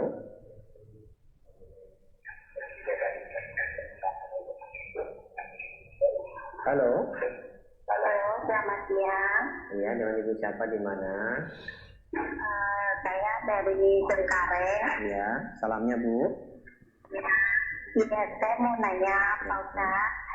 Assalamualaikum Pak Ustaz. Waalaikumsalam. Saya baru masuk Muslim, baru 2 tahun. Nama saya memang Muslim, tapi saya panggilan ya. Saya malam-malam doa, tapi kok kayaknya saya nggak bisa doa. Terus ada yang nyuruh saya sholat. Memang saya dari kecil udah diajarin sholat. Saya sholat. Alhamdulillah saya dapat hidayah ya. Saya sakit, sembuh karena air wudhu. Terus saya mau nanya Pak Ustaz, saya setiap itu tuh habis sholat kadang-kadang saya suka pengen rajin baca Quran aja gitu loh, tau gak?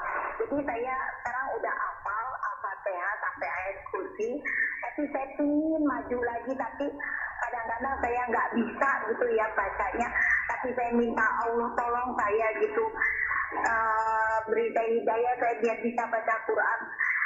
Kalau saya terbata-bata apakah saya dosa Pak Ustaz? Baik, Bu. Itu aja. Terima kasih Pak Ustaz. Assalamualaikum. Waalaikumsalam warahmatullahi wabarakatuh. Waalaikumsalam warahmatullahi wabarakatuh. Sebelumnya saya ucapkan kepada ibu yang baru masuk dalam agama Islam, ahlan wa sahlan wa marhaban. Selamat datang di agama seluruh umat manusia, dan juga semoga ibu senantiasa selalu diberkahi oleh Allah diberikan istiqamah dalam iman sampai wafat menjemput kita seluruhnya.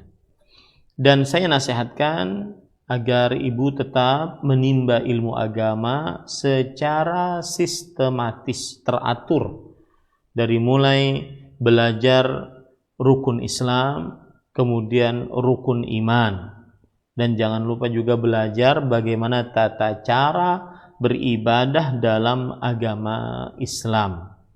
Karena jangankan orang yang baru masuk Islam, orang yang sudah lama masuk Islam saja diwajibkan baginya untuk belajar ilmu agama Islam, karena Islam dibangun di atas ilmu yang berdasarkan dari Al-Quran dan hadis Rasul Sallallahu Alaihi Wasallam. Maka saya nasihatkan ibu belajar pelan-pelan tentang rukun Islam, rukun iman. Baik. Kemudian setelah itu, adapun pertanyaan ibu, apakah bacaan Al-Quran saya yang masih belajar ini jika terbata-bata maka saya berdosa? Maka jawabannya tidak sama sekali. Ya, Rasulullah sallallahu alaihi wasallam bersabda, "Al-mahiru bil Qur'an ma'as safaratil kiramil bararah, walladhi yatata'ta'u fihi wa huwa alaihi syak lahu ajran." Orang yang lancar membaca Al-Quran, dia akan bersama para malaikat yang baik-baik dan yang mulia. Dan orang-orang yang terbata-bata lisannya berat membaca Al-Quran, maka dia mendapatkan 2 pahala. Pahala atas pembacaannya terhadap Al-Quran, dan yang kedua pahala usahanya dalam membaca Al-Quran. Maka teruslah belajar, dan apabila sudah dapat menghafal sedikit-sedikit, baca yang sedikit itu di dalam sholat. Allah Subhanahu wa ta'ala maha luas rahmatnya. Wallahu alam. Nah. Jazakallahu khairan. Terima kasih atas jawabannya. Selanjutnya kami berikan kesempatan kembali. Silahkan via telepon. Kami tunggu di 0218236543. Halo. Assalamualaikum. Waalaikumsalam warahmatullahi wabarakatuh. Dengan ibu siapa ini? Di mana? Dengan Ibu Ina di Lumajang, Pak Ustaz. Silakan ibu, pertanyaannya sesuai pembahasan. Kalau di luar tema nggak apa-apa, Pak Ustaz. Kami harapkan untuk sesuai dengan pembahasan, untuk lebih fokus tadi bagi yang menyimak, memberikan kesempatan kami bertanya seputar pembahasan ini, Bu. Masalah riba, Pak Ustaz. Mohon maaf, kami berikan kesempatan di hari Kamis, Ibu, kalau bertanya masalah riba. Kami tutup. Mohon maaf ya. Untuk pertanyaan selanjutnya kami akan bacakan dari pesan singkat. Assalamualaikum warahmatullahi wabarakatuh. Mohon Ustaz mau bertanya dari hamba Allah yang bertanya, Ustaz, orang yang meninggal karena koma saat terkena virus COVID, keluarganya tidak bisa menuntun, saudaranya juga tidak bisa menuntun untuk membaca 2 kalimat syahadat, dan penguburannya dengan menggunakan peti. Bagaimana hukumnya? Apakah bisa masuk surga atau tidak, Ustaz? Bismillah, walhamdulillah, wassalatu wassalamu ala rasulillah wa ala alihi wa ashabihi wa man wala. Seorang yang terkena penyakit mewabah kemudian meninggal karenanya, atau bahkan tidak meninggal, asalkan dia bersabar atas musibah yang dia dapatkan dan dia tidak melakukan kesyirikan, maka dengan izin Allah, berdasarkan kabar dari Rasulullah sallallahu alaihi wasallam, dia mendapatkan pahala mati syahid. Pahala mati syahid. Dan orang yang mendapatkan pahala mati syahid, niscaya dia masuk ke dalam surganya Allah Subhanahu wa taala. Ini sebagaimana hadis dari Aisyah radhiyallahu anha tentang penyakit ta'un, bahwa siapa yang di dalam daerahnya dia mendapati penyakit ta'un, lalu dia berdiam di daerah tersebut, kemudian dia bersabar berharap pahala dari Allah, maka lahu ajru syahid, dia akan mendapatkan pahala mati syahid. Dan orang yang mendapatkan pahala mati syahid, maka dia dijamin surga oleh Allah Subhanahu wa taala. Nah, adapun mayit tersebut dalam keadaan koma sendirian, tidak ada yang menemani dari keluarganya dan tidak bisa mengucapkan atau mentalkinkan la ilaha illallah, maka kita katakan seseorang akan diwafatkan sesuai dengan kebiasaan dia saat di dunia. Ketika dia di dunia mungkin banyak berzikir kepada Allah Subhanahu wa taala, maka niscaya dia di akhir hayatnya juga banyak berzikir kepada Allah.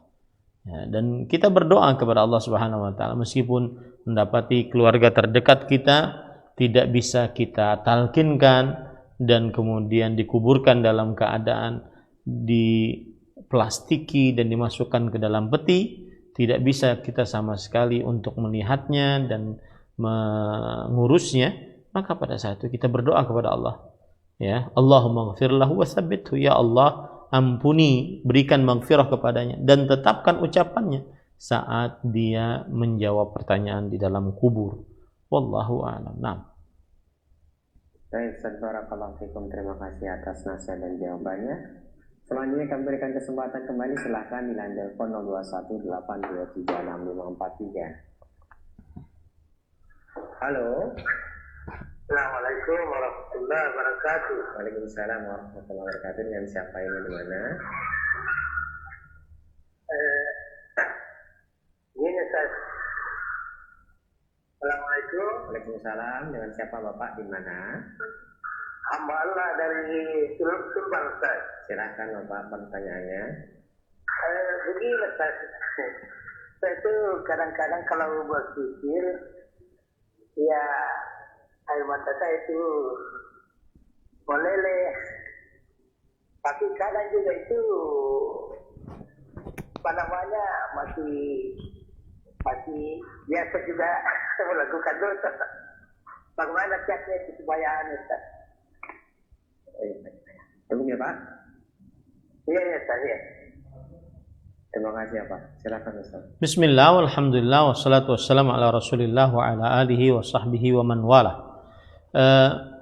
Apa yang terjadi pada diri Bapak ketika kita khusyuk hati, kemudian berlinang air mata, maka bersyukurlah akan hal itu dan teruslah pelihara kebiasaan tersebut. Karena Rasulullah SAW bersabda, lan yalijan nara ainun bakat min khasyatillah. Tidak akan terperosok ke dalam neraka mata yang menangis karena takut kepada Allah Subhanahu wa taala. Maka ini patut disyukuri dan patut diistiqamahkan kebiasaan khusyuk dan berzikir saat sendirian yang menyebabkan air mata berlinang. Kemudian Bapak tadi bilang bahwasanya tetapi terkadang saya juga lalai. Apalagi kalau mungkin bertemu dengan anak, istri, pekerjaan, maka juga lalai. Ada maksiatnya. Maka kita katakan, jika seseorang selalu di atas sejadah, selalu khusyuk, maka ini dia akan seperti malaikat. Dan itu adalah kebiasaan dan keadaan yang sangat jarang terjadi pada diri manusia. Karena manusia ketika dia mengerjakan aktivitas-aktivitas dunianya, dia tentunya tidak akan sekhusyuk saat dia menghadap kepada Allah, berzikir saat sendirian, menyebut nama Allah, membaca Al-Quran, berdoa, dan seterusnya. Dia mengerjakan aktivitas-aktivitas duniawi, bergaul dengan istri, bergaul dengan anak-anak, bergaul dengan tetangga, dan mencari pekerjaan untuk mendapatkan rezeki. Tentunya tidak sama dengan kekhusyuan hatinya saat dia berdoa kepada Allah saat sendirian, berzikir kepada Allah saat sendirian, membaca Al-Quran kepada Allah saat sendirian.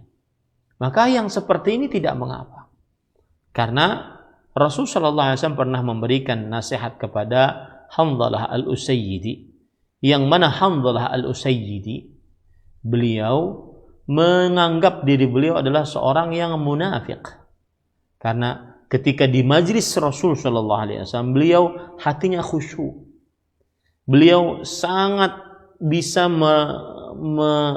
memahami apa yang disampaikan oleh Rasulullah SAW, sampai seakan-akan saking khusyuknya hati Hanzalah di majlis Rasulullah SAW, seakan-akan beliau melihat surga dan neraka di hadapan beliau dengan langsung, seakan-akan seperti itu. Ya, saking khusyuknya. Tetapi kata Hanzalah al-Usayyidi, ketika kami pulang bertemu dengan istri, anak, pekerjaan, maka kekhusyuan itu berkurang.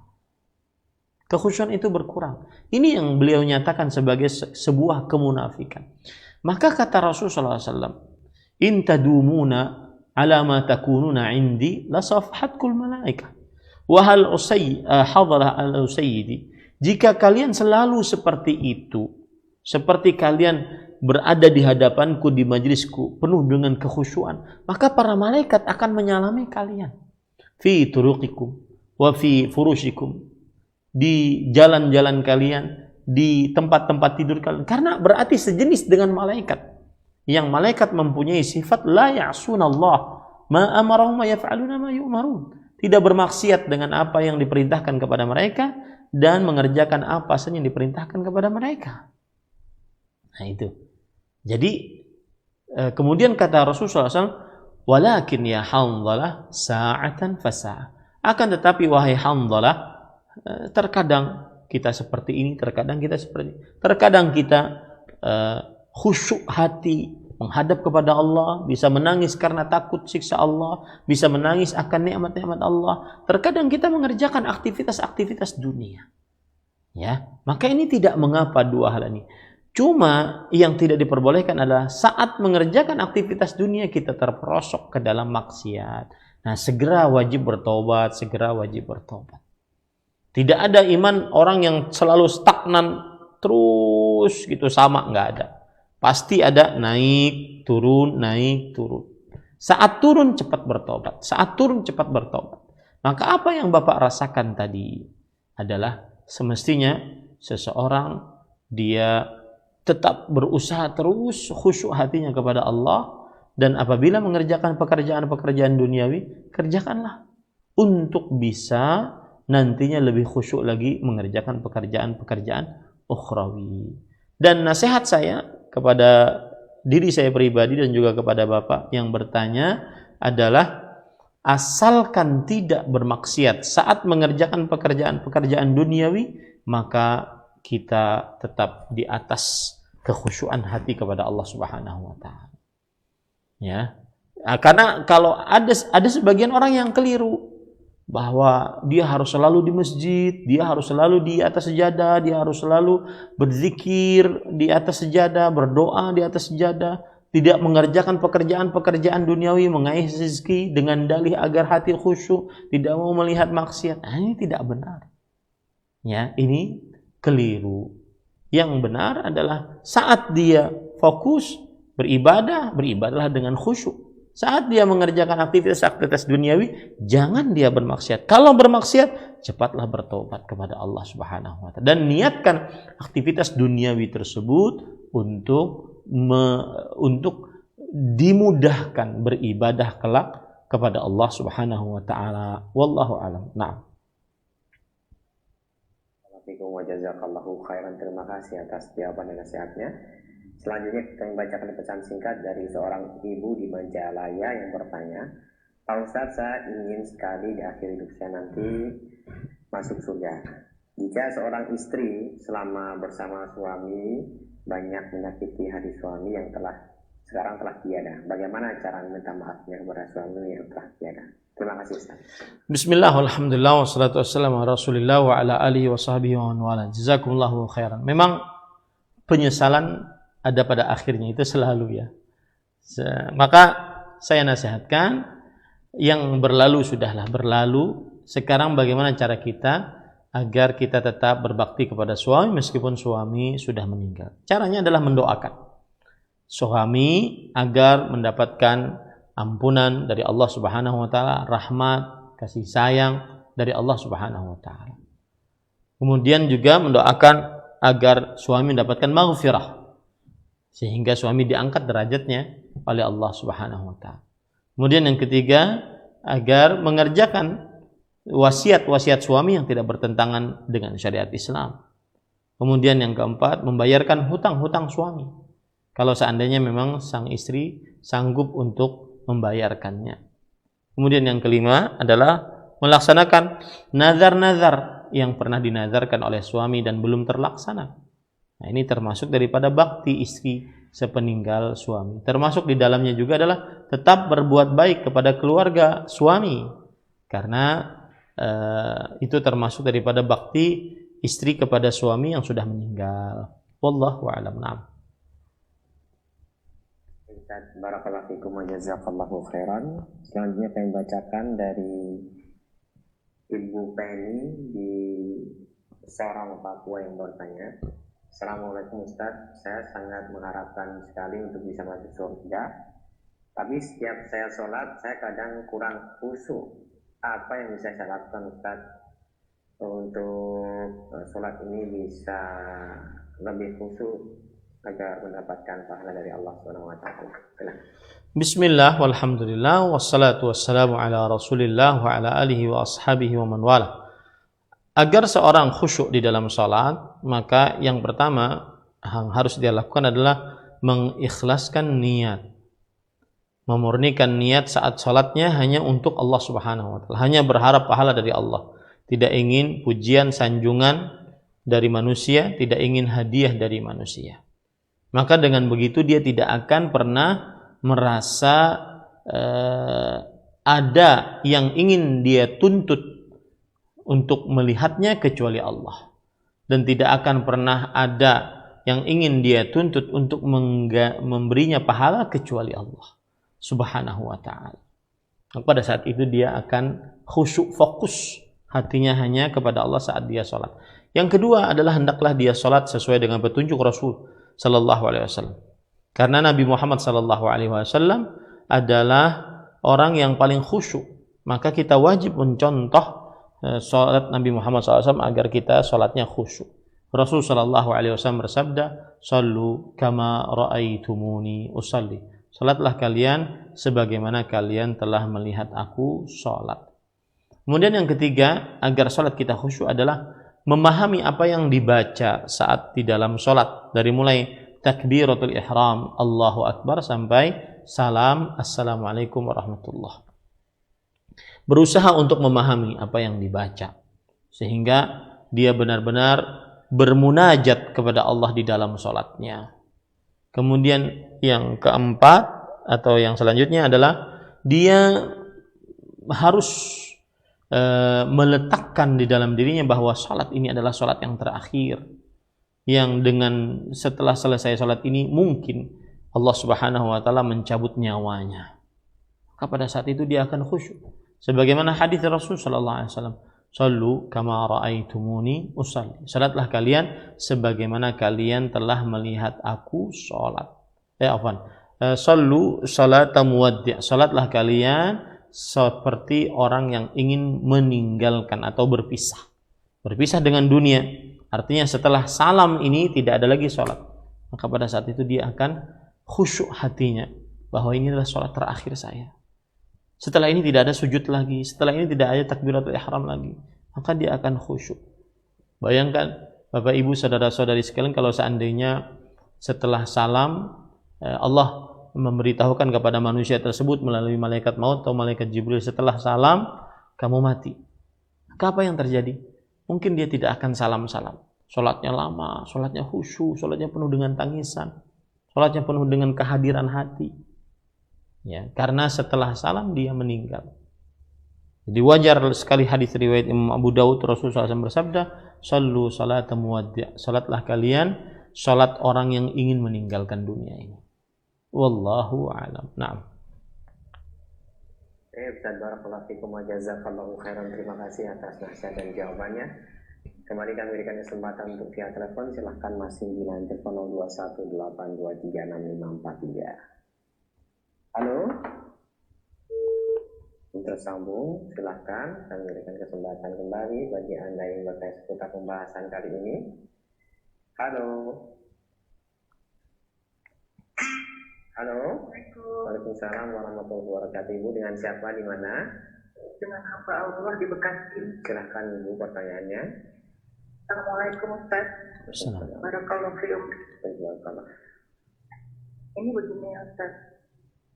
Jadi saya ini seorang single parent. Suami saya meninggal di tahun 2011. Kemudian anak pertama saya juga menyusul bapaknya tahun 2013. Terkadang saya merasa ujian yang diberikan Allah kepada saya itu sangat berat. Dan kadang ada timbul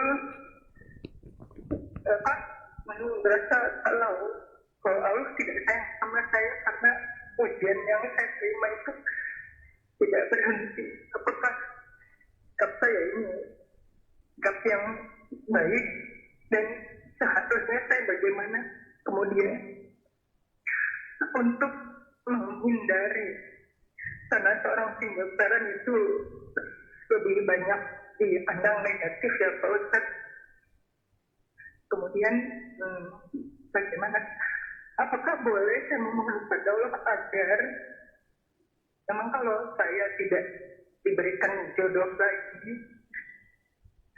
apakah saya boleh mohon pada Allah agar saya dikuatkan hatinya untuk tidak berpikir untuk berumah tangga lagi, karena godaan dari kanan kiri itu sangat Ya, baik. saja Pak Ustaz. Terima kasih. Assalamualaikum. Waalaikumsalam warahmatullahi wabarakatuh. Silakan Ustaz. Waalaikumsalam warahmatullahi wabarakatuh. Bismillah, alhamdulillah, wassalatu wassalamu ala rasulillah wa ala alihi wa sahbihi wa man walah, amma ba'du.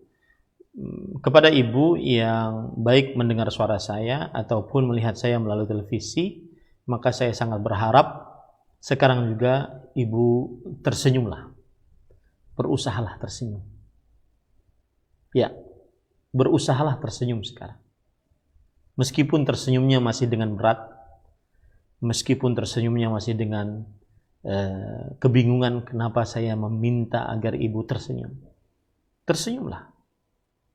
Dan kemudian ucapkanlah alhamdulillah ala kulli hal. Segala puji bagi Allah atas segala sesuatu. Pantas ibu untuk tersenyum. Pantas ibu untuk bersyukur. Karena ibu sedang dicintai oleh Allah Subhanahu wa taala. Rasulullah sallallahu alaihi wasallam bersabda, "Innallaha idza ahabba qauman ibtala'ahum."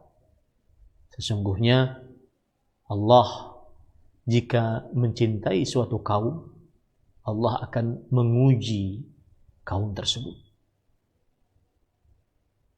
Cinta Allah tidak sembarangan, wahai saudari muslimah.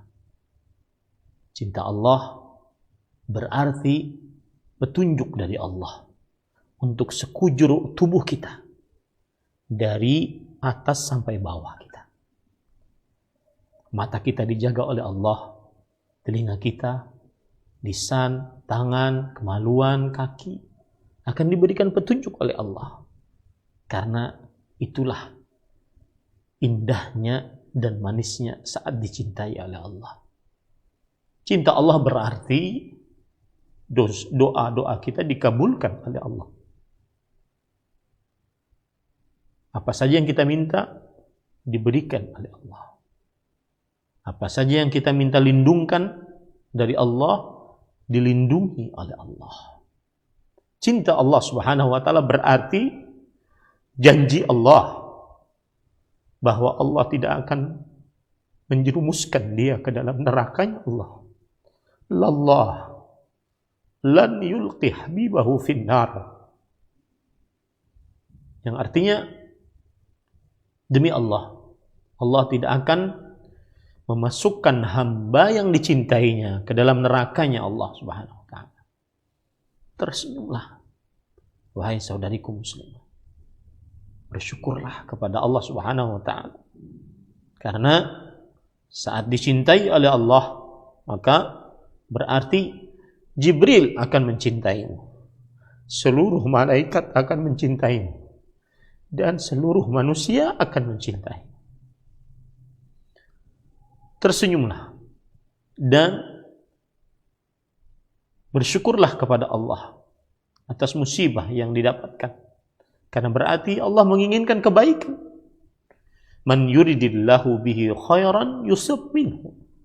Siapa saja yang diinginkan oleh Allah kebaikan, kebaikan apapun, kebaikan di situ umum, dunia akhirat, maka Allah akan kasih musibah kepadanya.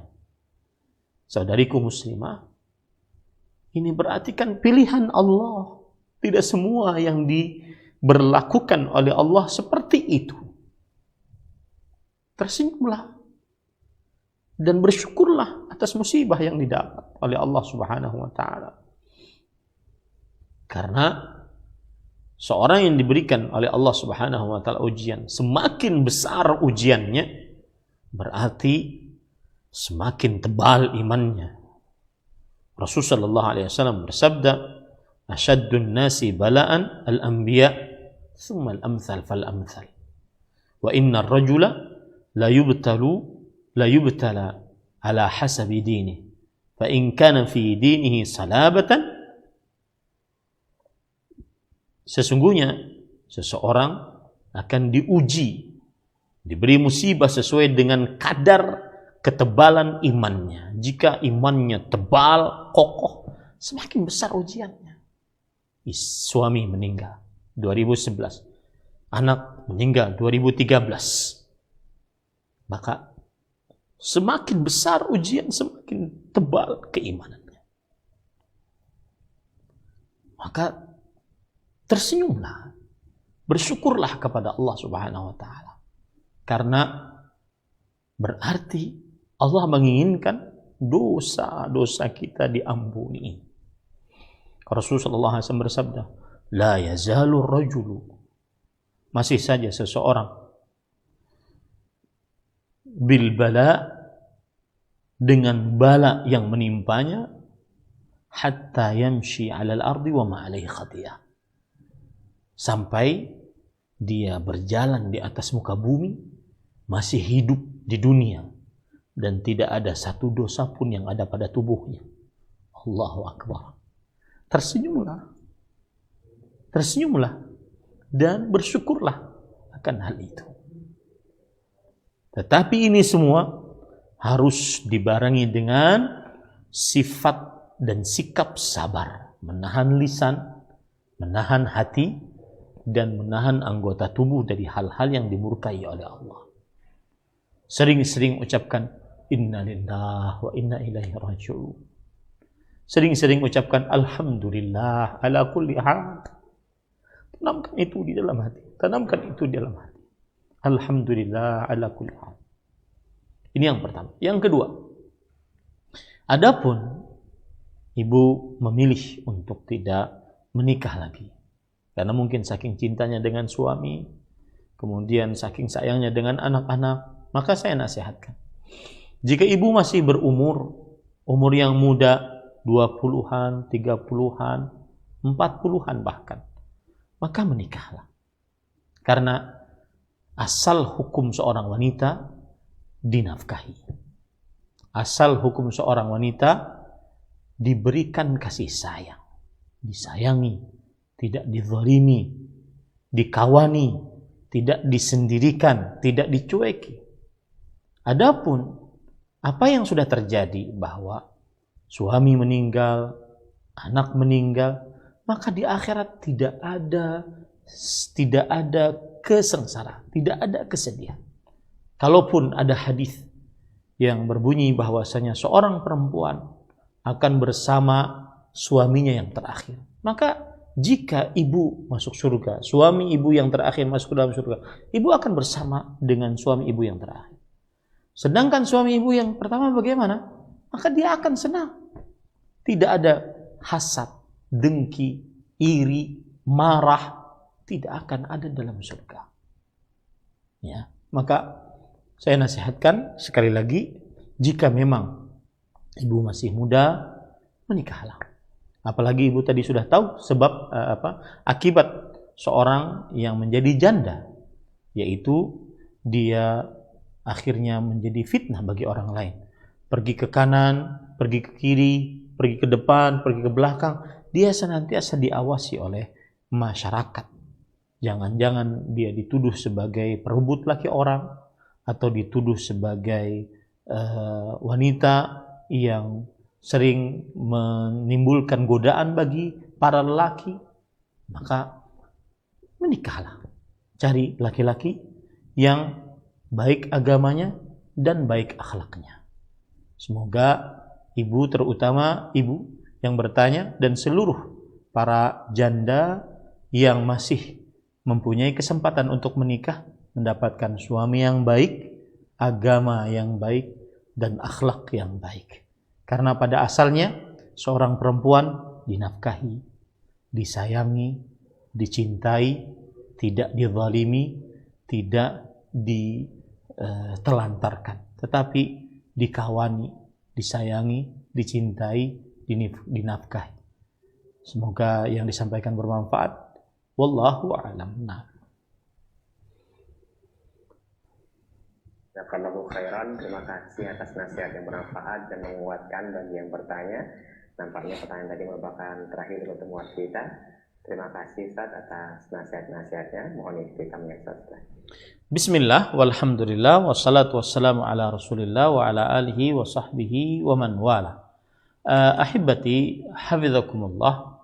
Tadi kita sudah membahas dalil yang kedua di dalam bab yang pertama, bab fadlu tauhid wa ma yukaffiru minadz dzunub, bab keutamaan tauhid dan dosa-dosa yang diampuni karenanya.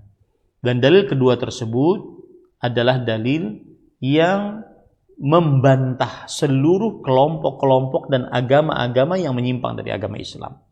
Membantah kaum Yahudi, membantah kaum Nasrani, membantah orang-orang yang terlalu berlebihan mengagungkan Nabi Muhammad SAW, membantah orang-orang yang terlalu meremehkan Nabi Muhammad SAW, membantah orang-orang yang lebih mengedepankan akal, yang mengatakan surga dan neraka tidak akan ada, kemudian tidak akan kekal, membantah seluruh agama dan kelompok-kelompok yang menyimpang dari agama Islam dan dari ajaran Ahlus Sunnah wal Jamaah.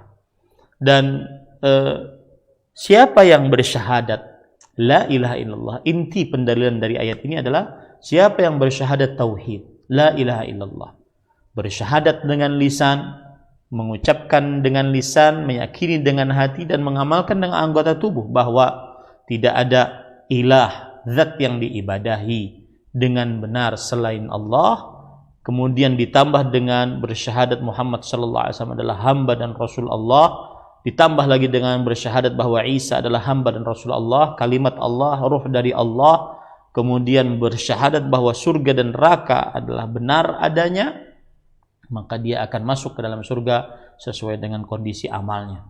Dan sudah kita jelaskan yang dimaksud dengan kondisi amalnya adalah bahwa apapun yang dilakukan oleh hamba tersebut selama dia bersyahadat la ilaha illallah, maka kesudahannya pasti surga.